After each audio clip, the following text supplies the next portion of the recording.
Welcome to the Three and Out podcast. Today we're going to learn a little about the music world. Our guest has been a Connecticut staple in the music industry for the past decade and has traveled around the world and is going to give us a taste of what it's like to be a manager in the rap game.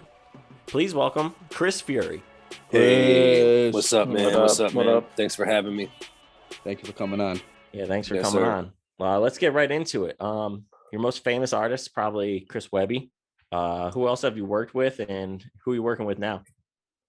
God, the scope of people I've worked with in different capacities is pretty incredible when I sit back and look at it. But I started in 2000, so I've worked with like Angie Martinez, Paul Wall, Ray J, like Jim Jones, Nicki Minaj, Stack Bundles, Chinks Drugs, French Montana, Iggy Azalea.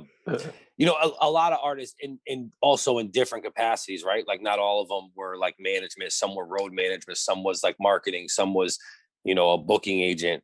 Some even early on, I was doing street team work, like for Mobb Deep, Wow. And them dudes, they used to come out in the streets and promote with me and hand out posters with me. They were like the realest of the realest. So you said, yeah.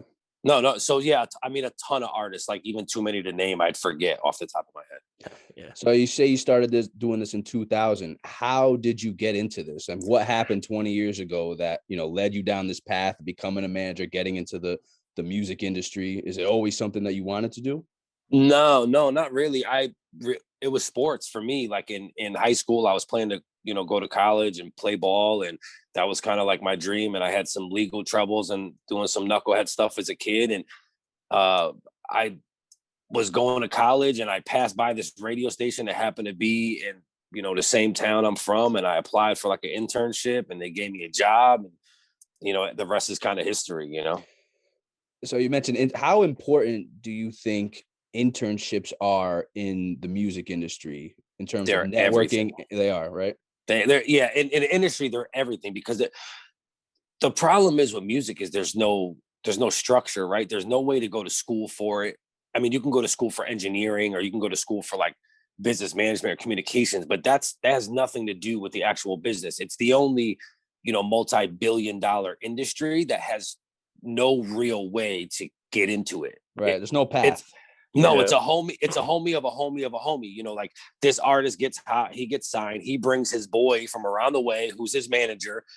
They blow up, they bring the homies, and then those homies have more homies, Yeah. So it's funny. It's a very uneducated business in terms of it's a lot of people just winging it. And there's still people now, there's managers now that have an artist with a top 20 song in the country making millions and millions of dollars, and they still have no clue what they're doing. Right. Because the music business is that intricate. And there's a reason why, the commercial success and major labels run it is because it's very difficult to understand. And it's also info that you just can't find, right? Like you can't, even when you search it, you really can't find it. So in other words, it's all about the networking, all about the connections. And the internships will provide that. Yeah, they help a lot, because what happens is you get in these buildings and everyone's in these buildings. So what happened with me was I got a job. I was working for Angie Martinez, right? Who at the time it still is like the top radio personality in the country. She ran Hot 97. And I used to just sit I did marketing for her and I did tour management, and I would just sit at Hot 97, and every day there'd be people from Def Jam and Universal and Warner Brothers, and Funk Flex is here and K Slay is here and DJ Clue is here. And all the artists were popping up. That's how it all started, because I gained all of those contacts. And then, when my thing with Angie was done, I just kept moving, Right. So. Sure. I used to work over at Hot 93.7. Oh yeah. Yeah. Yep. Back in like 2013, 2014, around then. Oh, nice. Today is actually 20 years for them, man. Yeah. I saw that. I see that posted. Everywhere. And it's pretty crazy. We started around the same time. So I had a job at an AM station called Blaze 990. They were one of the only hip hop stations in Connecticut, and they were an AM. There was no FM hip hop station at the time. And the same people that worked at that station all pretty much went to Hot 93. So I was one of the first people to go in that building. I was managing a DJ at the time, and he was like the third person hired. we literally went there and dropped off a box with a CD player and a mix CD in it with a pair of headphones. And we gave it to the program director. And on the box, it said push play. And the dude pressed play. And before we even got home, he called. It was like, hey, just got your demo. It's incredible. Like, I'd love to hear you spin. And him and the only other guy, the program at the time, and a couple of other guys that were hired at the station, before they even started talking, they came to check us at a nightclub, and then they hired him like the following week.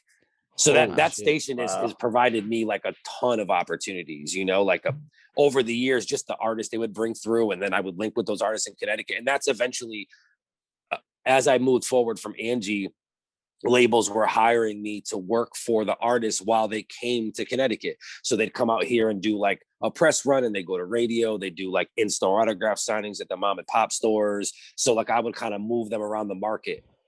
What did cool. Ed, what did we used to have where we grew up? Was it Diamond Records? Oh yeah, Hamden. Yeah, Hamden Diamond Records. Yeah, I used to live right off that street. Oh really? That was so there was a rapper named Wicked. He owned the store with Big Keith.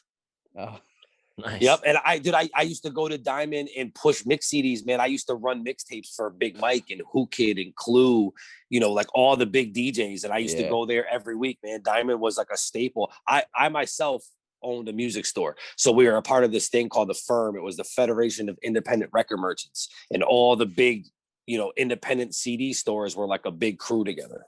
Well, that's I'm sure you made a couple of stops at a Powerhouse. So Big Pat is like, Pat. You know, one of the homies of mine, you know, a Powerhouse was amazing. And then even Kingsley had Catch and Wreck, which was in the old arcade mall.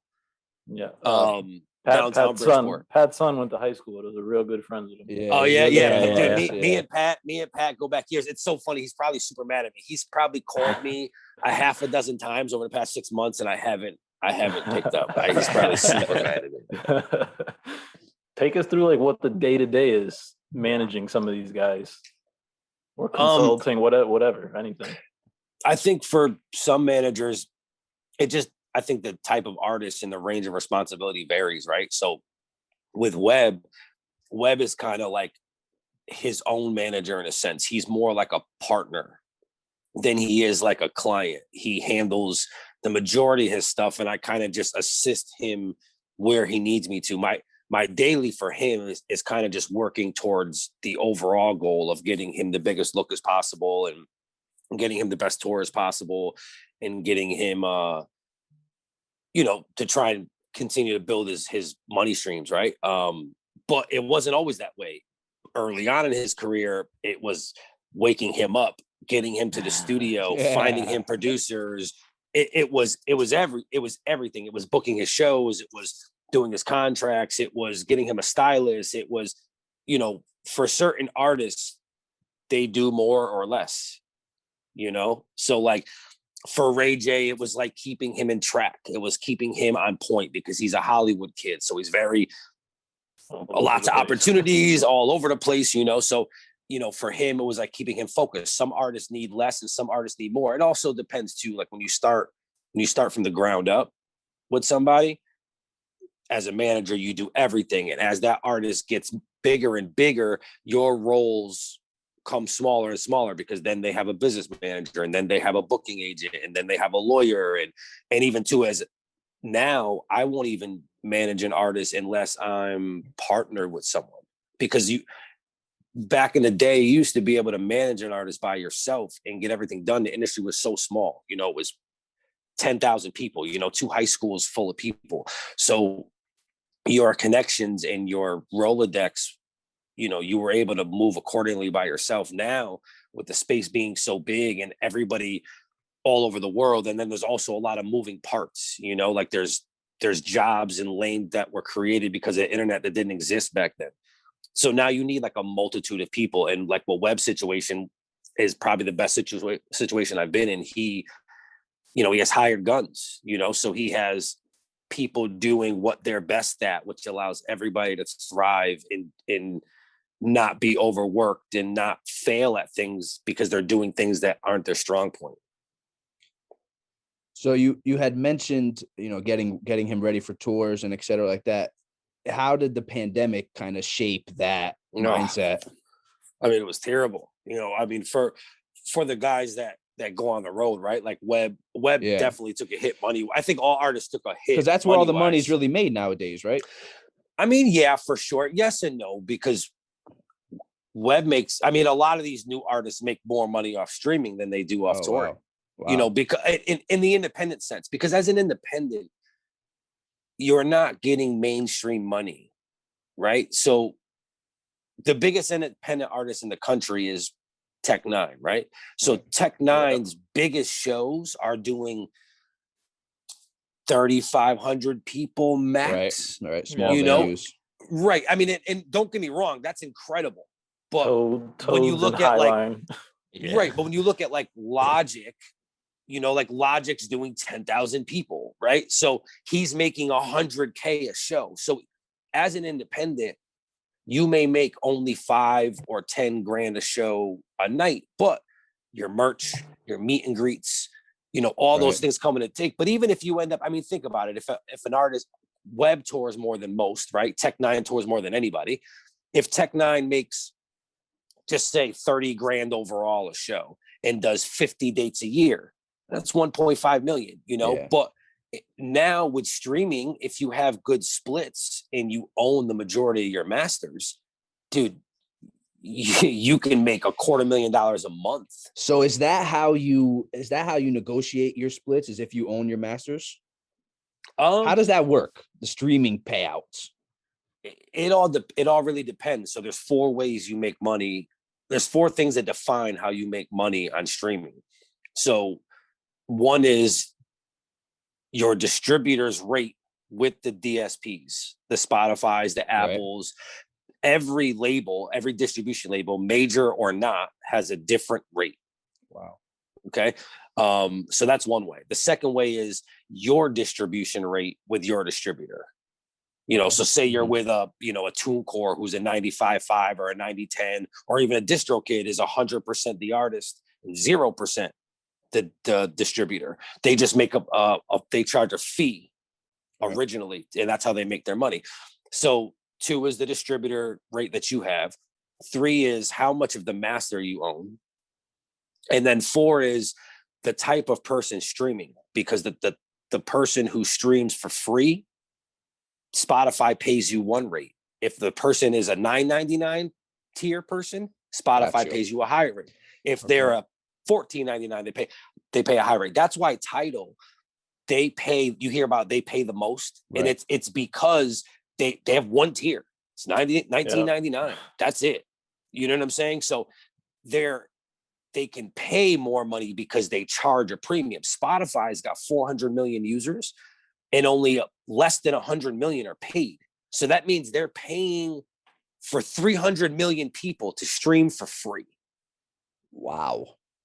That's why Spotify, you hear people say like Spotify don't pay enough money. That's correct. They don't. But they're also not making a shit ton of money because they're paying artists. Think about Drake, who does, just say 10 billion streams a year. Yeah. Okay. Only 100 million people are paying. So if 60% of his base is a free streamer, they're paying Drake out on all those streams from free users. Well, that's why they lose money. Spotify loses $200-400 million a year. That's why. Crazy. That's insane. I never knew that's how it worked. Yeah, it's pretty crazy. So that's why you see, you'll see some shit on the internet that says, "Oh, I only make 3,000, 4,000, 5,000 per 1 million streams," right? And that's true in certain scenarios. Like, you just take a major label artist, say a major artist. I'll just take I don't know, like Bruno Mars, right? Yeah. Bruno Mars probably only owns, he's probably got some type of 50. When you're in a major label deal, you don't really ever have the splits in your favor, right? So just even say he has a 50-50 split. So 50% of that dollar off the bat is 50 cents.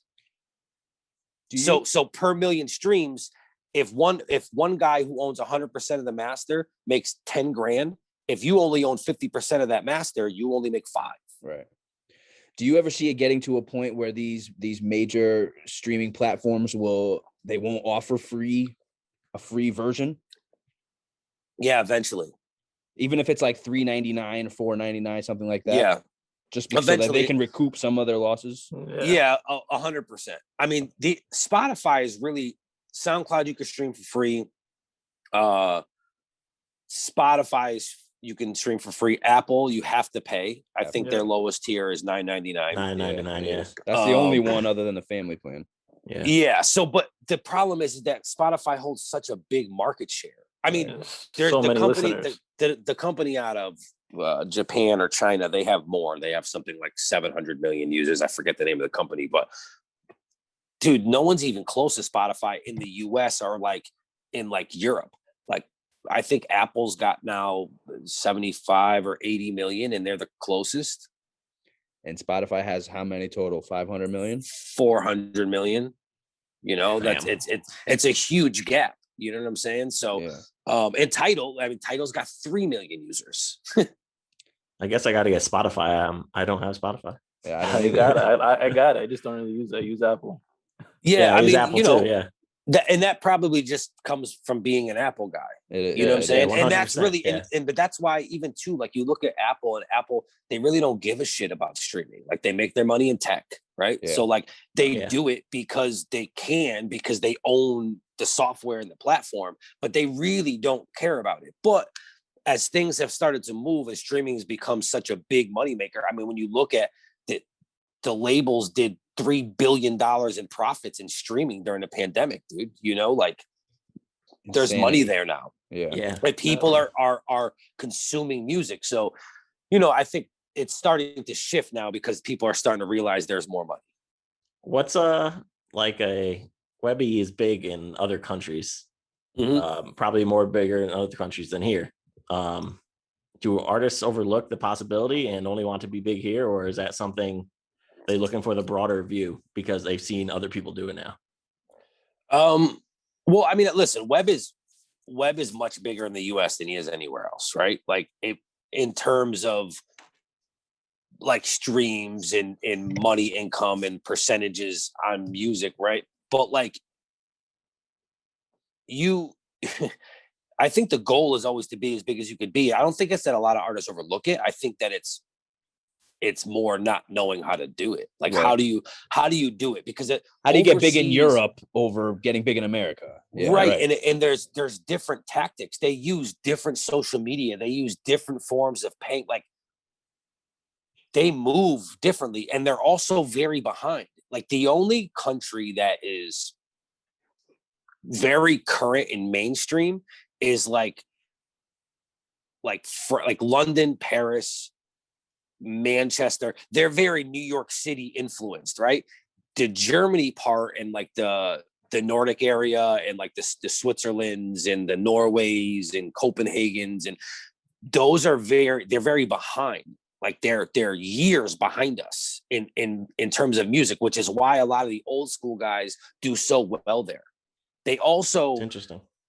There's a lot of artists who just can't go there because of legal things, or because it's so much money, or because, you know, in order to go out there, you need to move accordingly. You have to like set yourself up with the IRS, and you have to, you know, get work visas and work permits. And it's a very difficult process. The way to move around and travel, things are expensive because it's too many people and too much moving parts to fly, right?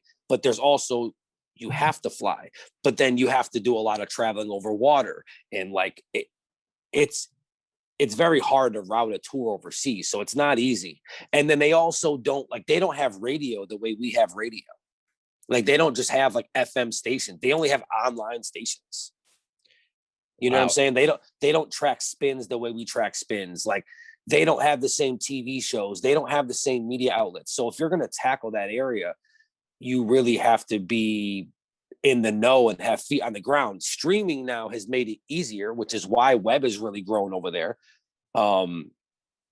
But it's hard to be bigger somewhere else, bigger in terms of appreciation maybe, but they don't have the people. Like Germany has 6-7 million people. Right. You know what I'm saying? Like, even though Webb sells out 6 or 7 shows in Germany, it's not a ton of people. So in appreciation, I think overseas in Australia, I think they appreciate it at the shows and shit. They're like, thank you for coming here. They don't get that shit. Like artists don't come there a lot. A lot of rap artists, bro, are think in terms of rap and think of how many dudes have court cases that don't allow them to go there. Right. Yeah.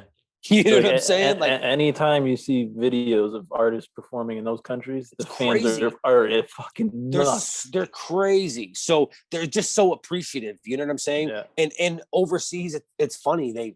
They just love our culture. They don't per se love us. They love the culture of it all. Yeah. You know what I'm saying? Like, and it shows. It really does show. So yeah, I just think, I don't think people overlook it. I think in the scheme of things, it was something that was never possible before, but now with the internet it is. And I just think that people don't know how to tackle it. I mean, listen, we do shows overseas and we do well overseas, but I'm still trying to figure out how to get bigger, because in terms of the world, right? Say there's 10 million people in the US, right? And that could be a fan of Webb. Right now, Webb has 1 million of them. So he's still got 9 million more to get. Right. That's still a ton to grow. But overseas, if there's 10 million fans that can be Webb fans, he only got 100,000. So if I can double that, triple that, quadruple that, it expands the revenue stream, tremendously. So with the like ever-changing, evolving landscape of the music industry, how do you prepare for that? You got to be ahead of the curve, really. How though? I mean, you just got to monitor trends, read articles. Yeah, instincts. I mean, also to stay young, dude. I think the reason I've been able to maintain for so long, and again, when I started, there wasn't even MP3s being sent through emails. When I first got my first foot in the door in music, I was legit 19.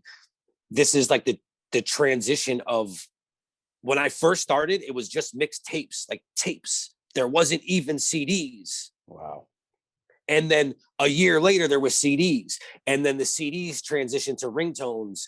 And then the ringtones transitioned to downloads, and the downloads transitioned to stream. So it's been this a rapid evolution growth. Yeah. So I think, and staying young. So I say that to say, like, our team, and even just in other teams I work with, the ones who are the most successful are the ones who continue to bring these new thinkers in and these younger kids that just move differently. Like I was working for this label Cinematic, who they're incredible. They have like Joey Badass. They've had like G Herbo. They had Currency. They have at one time they had Sean Kingston. They had Nipsey Hussle. I mean, they've had everybody, and now they have a ton of young talent. But they're crushing it because they keep all these creatives and all these thinkers and all these young kids just funneling through the doors, and it allows them to stay young and keep a finger on the pulse.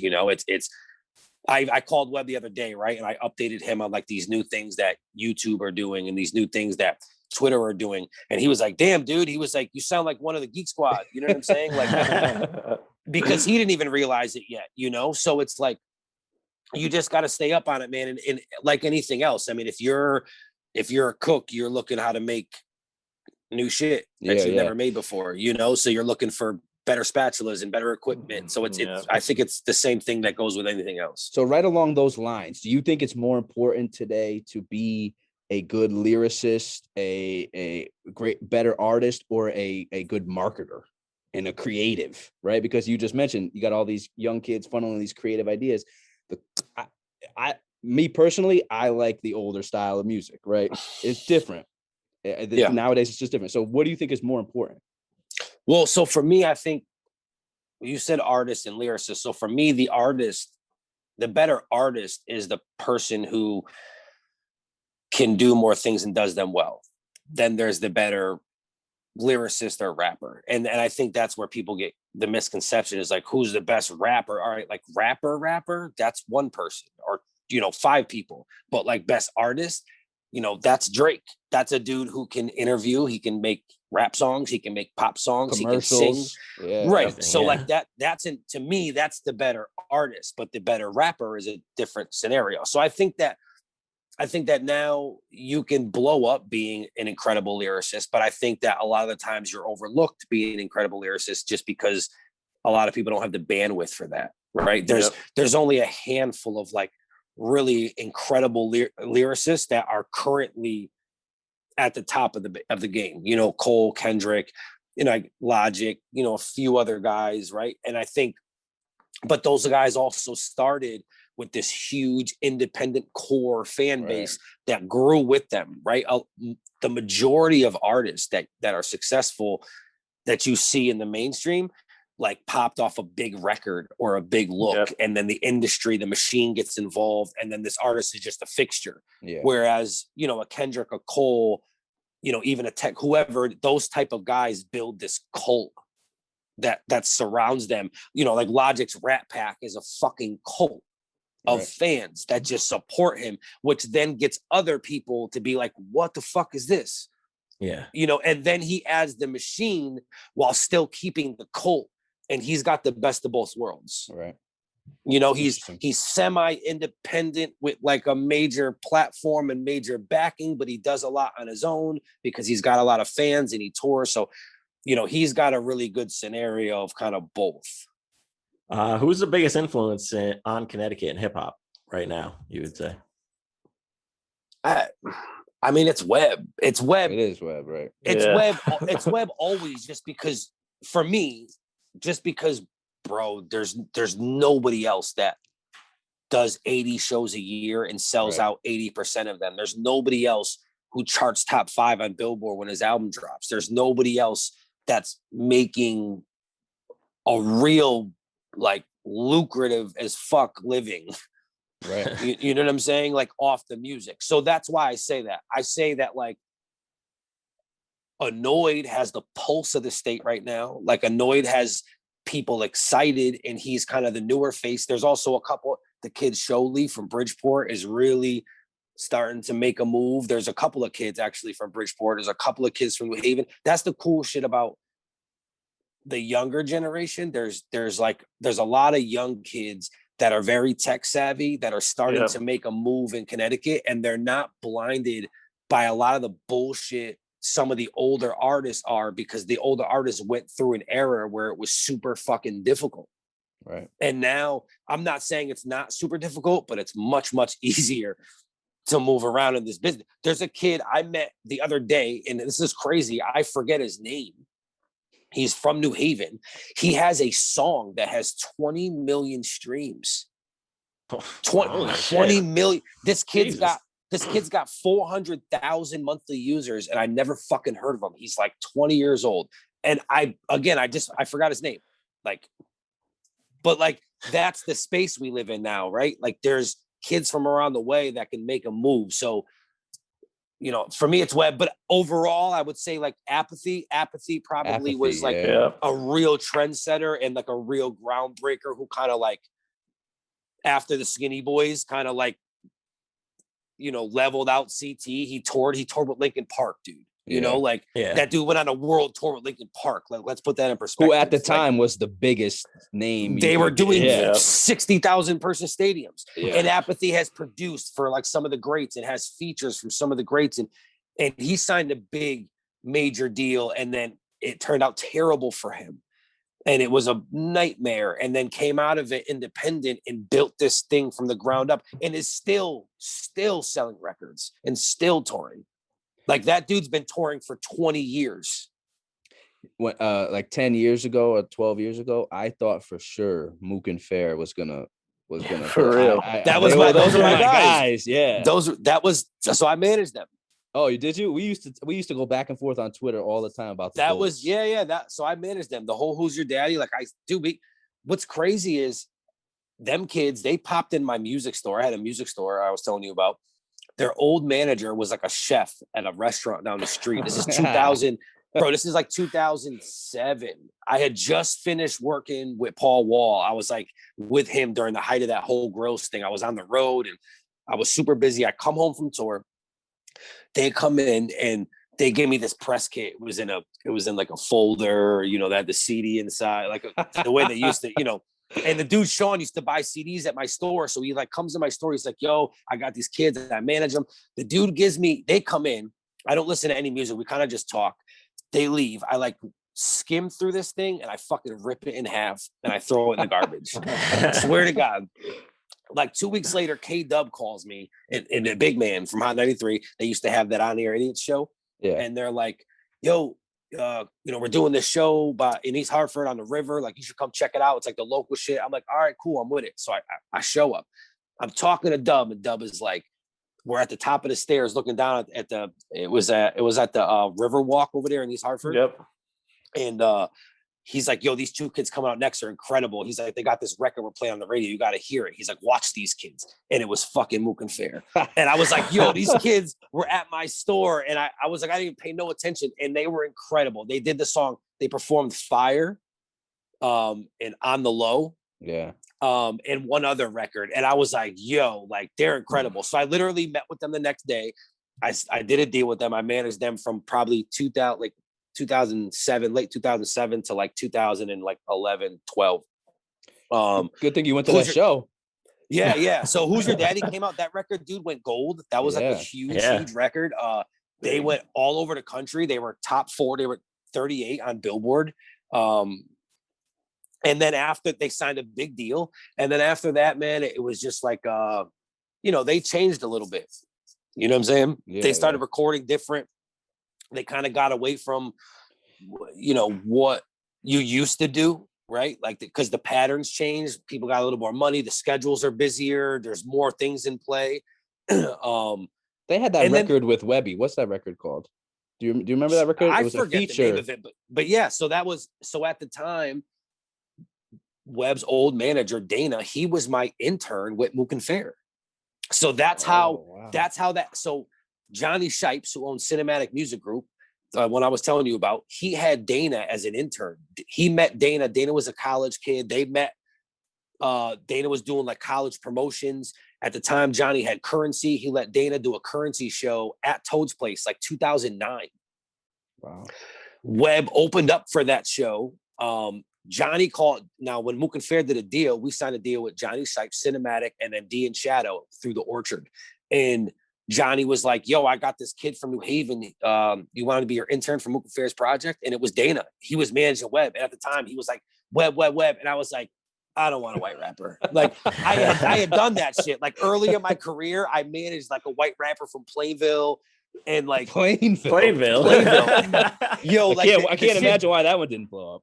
Well, the shit was at that time, like, if you were M, you weren't a white rapper. Yeah, like there was, yeah. You know what I'm saying? Like, and then Webb kind of hit the scene with like him and like Asher and like Sammy Adams and that whole like white rapper shit started to kind of blossom, I guess, So I feel like Webb got painted in that corner with those guys, but he wasn't like them. To this day, he still fights that. We go to media outlets and they still will look at him as like a frat rapper, and he was never a frat rapper. He rapped about freestyling in college, but he wasn't a frat rapper. Yeah. Like, his content was based around high school and college because that's where he was at, but he was never a frat rapper. Like, he fucking hated that term. That's why Webb, he didn't get along with none of those dudes, because that dude was a student of hip hop and he loved hip hop. And even if people didn't look at him like that, he loves this shit. He respects his elders. He respects the craft. He respects where this shit comes from. And he always looked at those dudes like, I don't fuck with them. He's patched relationships and everybody's adults now and people are homies and shit. But at that time, it was that was like the end of MySpace, moving to YouTube and onto Facebook. He was one of the first people to like master MySpace and YouTube. Like Webb helped put Mac on. Like, super crazy scenario. Like Mac used to hit former management up and try to get on Webb's shows, but in Pittsburgh early on. And then Webb really liked Mac, and Mac was bubbling, and he puts him on Eat a Dollar. That record blows up. Yeah. And then after that, Mac takes off. He got with Wiz and got with Rodstrom and just took off. So, but that whole wave was super cool, man. It was kind of cool to watch. So I had watched Webb for a few years. kind of just grow. And it just ended up that I got to work with him again later on. Nice. So I live in Buffalo, New York. I moved here about 7 years ago. So Griselda is huge. Everything. Here. Yeah. So my question is based more around community, because West Side Gun just opened a children's store in the mall, which it just opened 2 weeks ago. It had a massive gathering. Everybody came down to support. How important do you think staying relevant and staying entrenched in your community is? It's everything, man. I mean, that's the reason Webb chooses to stay in Connecticut and has never left. It's the reason he continues to donate and continues to give money and continues to be there to support, the community. Them dudes are amazing with that. But you see it too, like, Benny's at the Buffalo Bills half. Like, come on, dude. Yeah. For like a rapper of him to be at the halftime show and doing those type of things. I mean, you see that the community gives back to them the same way they give. So I think it's important for an artist it also keeps them very like grounded. Yeah. Right. Like Webb got a bunch of homies, a handful of homies that are from his area that he grew up with that don't give a fuck about music shit. They're really just his homies. Like, and they keep him so grounded, staying around that area with, the Italian restaurants, and his parents are around the way. And, where they look at him like kind of the kid who made it, but they also will slap him in the back of the head. You know what I'm saying? So it's important in that sense. Yeah, that's what me and Matt do to Ed when he talks about hitting a home run. I don't do any of that. He only sends us the videos of him hitting homers. Yeah, I definitely think it's important. I think a lot of artists don't do it enough. I think a lot of artists, and then I think a lot of artists, do a whole bunch. So I guess it really just depends. But Griselda holds that type of aura, though. They're a very like, they're still around here all the time. It's awesome. All everybody talks about around here is Griselda. Yeah, no, that's awesome, and you get an identity, especially for a city like Buffalo. Like that identity is important. Absolutely, it's everything. Yeah, it's everything. Yep. Let's do some like personal questions for you. Who's your personal favorite artist of currently or ever? Both. I mean, I love like, Biggie and Pac and Jay, and I come from that era, right? Yeah, that's the same thing with those are my favorites. Jada, Fab. Currently at Cole, Kendrick. I really like the kid Black. I like Corday. Corday is fire. There's a kid that I really just started messing with, Coda the Friend. He's like incredible. Annoyed personally is like one of my favorite rappers. I think he's incredible. There's a kid Marlon Craft I really like. Nice. So yeah, there's a lot of dope like new artists for sure. Nice. All right, let's roll into some sports here. Who's your team in each sport? Each of the big three. I'm a Yankees fan. Let's go. Let's go. I'm a Giants fan.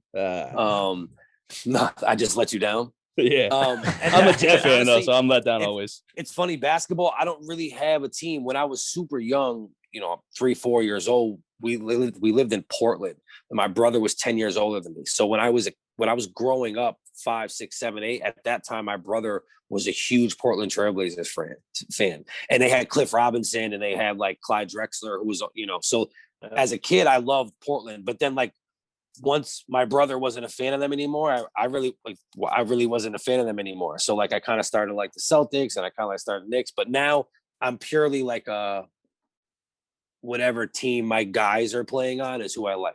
So who are your guys? Yeah. LeBron? I love LeBron. LeBron. Yeah. Same. I think LeBron is incredible. Got to. Everybody from the Soul Generation loves LeBron like that, I think. I follow before, but Ray Allen, I was a huge fan of Ray Allen, so like I followed his teams. I really like Jimmy Butler. Hey, I'm a Heat fan, so Ray Allen is huge for me, and so is Jimmy. Yeah, so at that point, so and now I'm also like a big Anthony Davis fan, so I guess I'm rooting for the Lakers at this point. What do you think the Giants need? Everything. No, I think they need what they've needed for, I think, forever, really. And I think the reason why Eli got pushed out so fast was they need an O-line bad. Yeah. Like so bad. With the years that they were They were good and strong. They had a very solid O-line. And all veteran guys. Yeah, and I think that, they've been known for such a long time to not really make any like big off-season signings. They almost never are involved in like a big off-season trade or like free agency.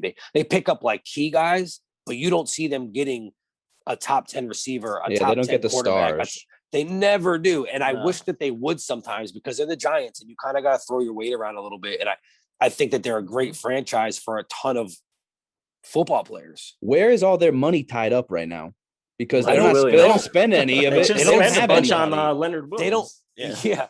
They don't Thanks. have any money tied up now that everybody's pretty much gone, and even the receivers haven't really been steady. I can't even call like a player who's probably even in the top 50 in payroll. Can't think of anybody either. Yeah. Were you an Odell guy? Did you want to see him go? No, I wanted to see him stay. I am an Odell guy. So, the dude was a pain in the ass, but not only was he a good player, but he worked hard, bro. Like don't get me wrong, he was kind of like that new era social media, like fuck shit, but like, yeah, he worked hard, he practiced hard, he played hard. So I think he fit. Is Daniel Jones the answer? He could be. Listen, there was some flashes of I won't say greatness. There was some flashes of a solid quarterback, right? Like I think you got the good defense already, so you just need to have a stable offense. Yeah. I mean, that dude was really his first year, and he's coming off the shit with Eli, and it's like, I think that he could be a solid quarterback. Do I think he's a top 10 quarterback ever? Like at any point in his career? No. But like he could be on the outside of that, like he's got good feet. He's got good mechanics. He just needs to be smarter. And I think that just comes with age, and having a decent quarterbacks coach and shit. But I'm optimistic about him, and I'm not set on him not being the guy yet. Having Saquon coming back too will take a little pressure off. Not if you don't have a line, though. Not if you don't have a line. Yeah, you need a line. No, they do. Nothing works without the line. They need a line. And again, like even Eli, like I knew Eli was coming to an end, but like his last 3 years there, if they would have had like a decent line, he would have been that much better. Yeah. Like he was getting beat up. Yeah, sure. So the real team in New York, though, the Bronx Bombers. The Yankees. Yeah. What's the expectation from you for them? It's series or bust. I mean, for me, it always really is, unless it's like that those last. It is. Before, there was those before the last couple years. There was like those 2-3 years, seasons where like I didn't really expect much, but since I was a kid, I can't really. I'd say after 94 or 5, I've expected them to be in the series every year, except for a handful. Are you a Gary Sanchez guy? Or is it time to pack the bags because the guy bats 180? I mean, we can't have it. Dude, that dude can crush the ball. I know. But I think that they need to.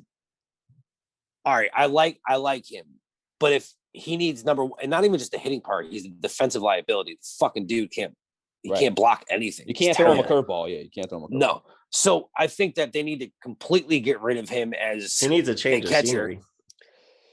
But then we have a logjam at DH though, because Stanton ain't playing anywhere else. I know. And we owe that guy $300 million. Yeah. I wish we could get rid of his contract. I mean, listen, they're in a good spot, man. I think that next year they get like a big time outfielder. I think next year they really get a big time outfielder. Interesting. To play with. I mean, you got Judge, unless you don't think we're going to lock up Judge. I don't think Judge is an outfielder for more than the next 2 or 3 years. So then we have even a bigger problem at DH. you got about to have all DH. No, but Judge has got to go to first base. I could see that. I mean, how can I don't know how a dude that again. Yeah. Think if Judge is playing first base, he might not have had 2 of the last 3 injuries he's had. Mm-hmm. Right. I know. Right. Yeah, you're right. You know what I'm saying? Like, and if you're gonna give that dude money, he can't be fucking 6'9", running into the wall, balls in the outfield. No, it's his body's gonna fucking break down. So, I think that he ends up moving to first base. They did give Hicks 7 years, good amount of money. Yeah, I like him. I think he's great, but I think they end up with another big outfielder and Judge moves to first base. Maybe Mr. Trout comes along. You never know. There's a couple of guys next year that are going to be available. So yeah, I see it might be time for Sanchez. You're right though, but wait, who's going to start catching for us this year besides him? Kyle Higashioka. Yeah, that's right. And then we signed another guy who already broke his wrist. I don't know if he's good enough. I don't know if he's good enough to just be the catcher. Yeah, Chirinos. Yeah, that's the problem. Is if they're going to get rid of Sanchez, they need to get a catcher who can at least hit 250. Right. You know we need like Austin Romine back. Yeah. What do you think about the rotation? You think we'll be all right? Oh, I don't know. We got a lot of question marks in the rotation, but we still might have the best rotation in the AL East. It's possible. Sad. Yeah, no, it's possible. I mean, listen, very I think bad. I think they'll end up making a move or two at the deadline, but there's obviously with what's his name leaving and retiring or going back to Asia. Tanaka, that was a bad move. We shouldn't have let that happen. No, and even though he was getting the dude's still a 500, the dude could just still go 12-12 or 10-12 or 11-10, you know what I'm saying? So and they just can't stay healthy. I mean, what do you do with Servino? Like he's not healthy. Like he can't stay healthy. He'll be back July, they said, but then what? Then you got to rehab. You got spring training games. You got the minor league stuff. But Tanaka only signed for $7 million in Japan. Are you telling me we couldn't give him $7 million? That's crazy. But I almost feel like it had to be. He just wanted to go home because why wouldn't you give him that? Nope. He said it was Yankees or bust, and the Yankees didn't even offer him a contract. Why wouldn't you give him that? You got players on that I mean, I get that you're overpaying for other players, but where else are you going to find a pitcher who can win you 10 to 12 games for $7 million? Probably ERA around 4. Yeah. You know what you're getting out of him. Yeah. And he handles the pressure who's been downward spiral for 2 years. He has been, but I tell you what, I like Kluber. I like that move. If he can stay healthy. I'm skeptical about it. I love it. I think he pitched so many innings all those years, and I just think he's kind of wearing down right now. And it's a big season for him.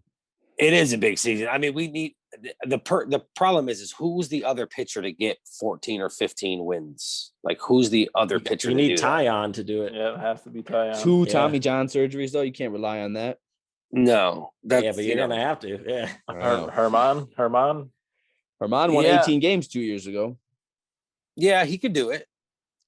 There's a lot. They just really got to stay healthy. I mean, I think the biggest thing for the Yankees, period, is like, and I guess it's for any team, but they need their 2 or 3 guys to stay healthy this year. No, that's 100% accurate because if Judge hits 50 homers and Stanton hits 40 and Sanchez bats 250 and hits 35, it doesn't matter what our rotation does. Yeah. No, it really doesn't at that point. Yeah. And then the rest of their Hicks they're going to have 7 guys that hit 20 plus home runs. Yeah, right. Exactly. So it's like I believe in them for sure. All right. And Boston's going to be terrible, so that makes me feel better no matter what. Me and Ed are the Mets fans here, so we've enjoyed. Dude, the Mets can be optimistic though. I mean, what the fuck? I would love a Subway Series. I would love a Subway Series. I've been waiting for this for a while. This is the year. I'm fucking pumped. I'm watching spring training games over here. I'm ready.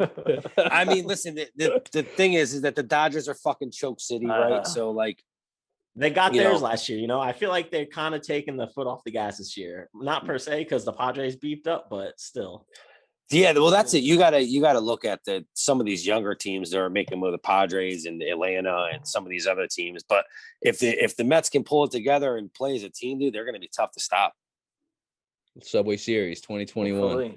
New York's going to open up, and the Mets and the Yankees are going to play in the fucking World Series. It's going to be fucking nuts. It's going to be fucking nuts. Get your Knicks and Nets playoffs. Right after the Nets win the title. The Nets in 7 over the Lakers. I'll take a Knicks Nets. Damn, Nets in 7, huh? Nets in 7. Let's go. I've been waiting my whole life for this shit. Nets ain't getting past the Heat. Remember who was? We're the champs. I'll tell you what. Until we're taken down, I can talk all I want. Here's my thing. If the Lakers get Drummond and Davis comes back, I think the Lakers beat the Nets. I don't think anyone's going to grab a rebound again. Yeah, me too. Yeah. Ever in the history of it. And they can't come to the post. So, but if they don't get Drummond and they don't, they got to pick somebody. They need another shooter. Yeah, they need because dude, you're going to have to really, really score some points outside of A. Davis and LeBron. Like, you're going to need, and like Rondo was so fucking big for them last year. But I think, what's his name?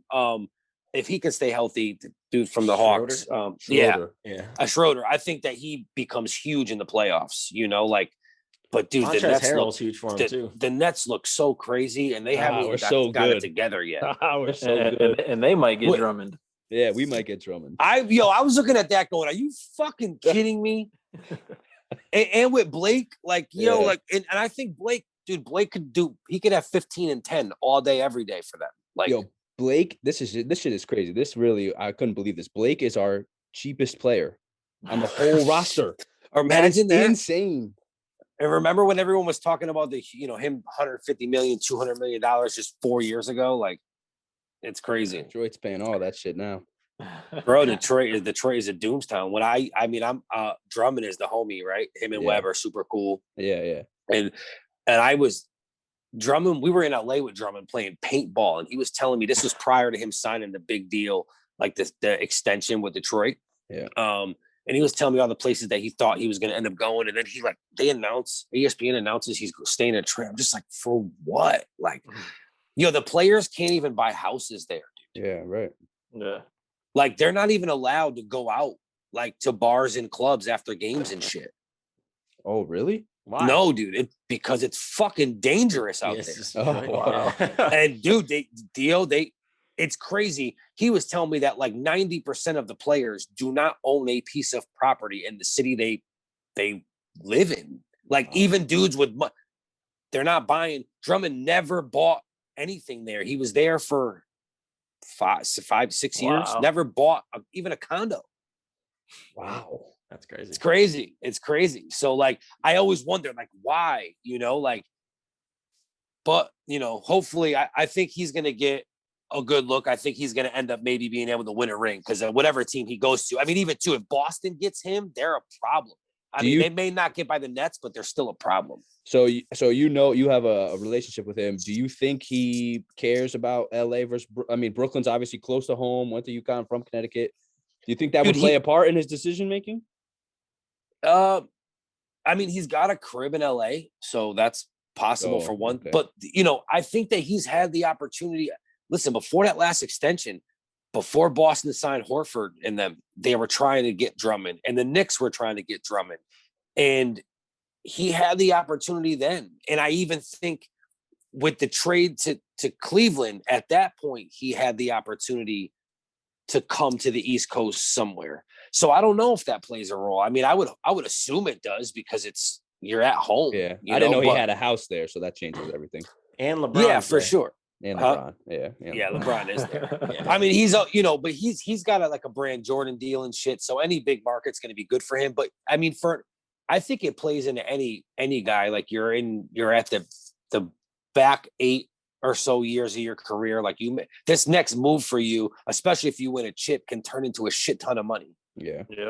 Yeah. So I think it's important, but I really don't know. I mean, Drummond, again, if that dude was motivated by just like winning or just whatever, he could have left a long time ago and went to a contender. So I think he likes comfortability, and he likes to, like the team and like the organization. And I think that plays a part for him. Detroit and Cleveland. I can't think of two worse places.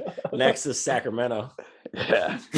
At least the weather's nice over there. Right. The weather's nice. And you from Sacramento, like, you can be in San Fran in a little bit. Yeah. You can get to Reno in a little bit. I mean, you can even get down to LA in 4 or 5 hours. So it's not terrible. Talking about Drummond, how you feel about UConn? I'm so pissed, bro. I'm so mad that they lost to Creighton. I'm so mad. Me too. Dude, I had chances too at the end. Oh my God, they had every chance in the book. And again, I had high hopes for this year, just because it's been such a long time since they've been like back. I'm happy where they are, but for sure. But is he going to stay though? I think he's kind of how many much bigger programs is there? UConn's a big program.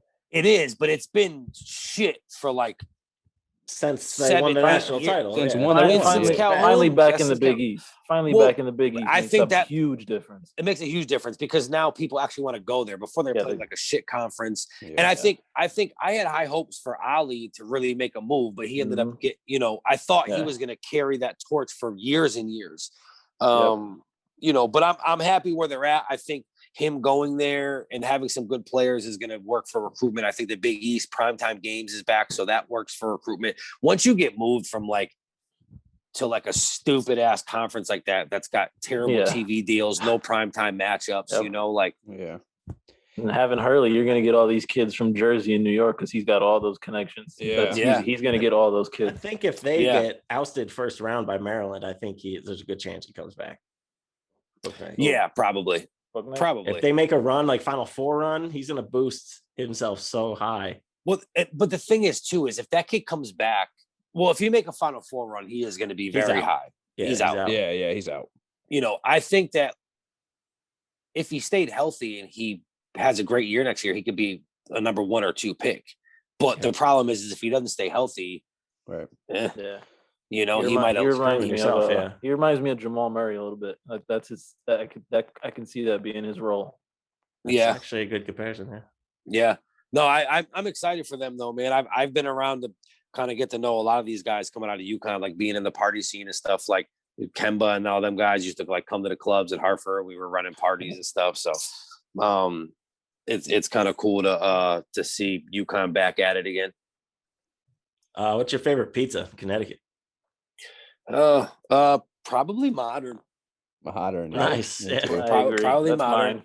mine. There's some good Latelli's in Norwalk is incredible. They're really, really good. Obviously Pepe's is cool. There's quite a few staples. I usually get modern sent to me every Christmas from my brothers. Really? So because I'm out here in Vegas now, so they send it over here. Oh man! So for Toad's Place every year for Black Friday, one of Webb's best friend picks up like a dozen pies, bro, and just brings them to Toad's Place, and we get smashed and just eat modern. So and shout out to Modern. I think they were on like a couple of the top 5 lists this year. Yeah, they were. So that's.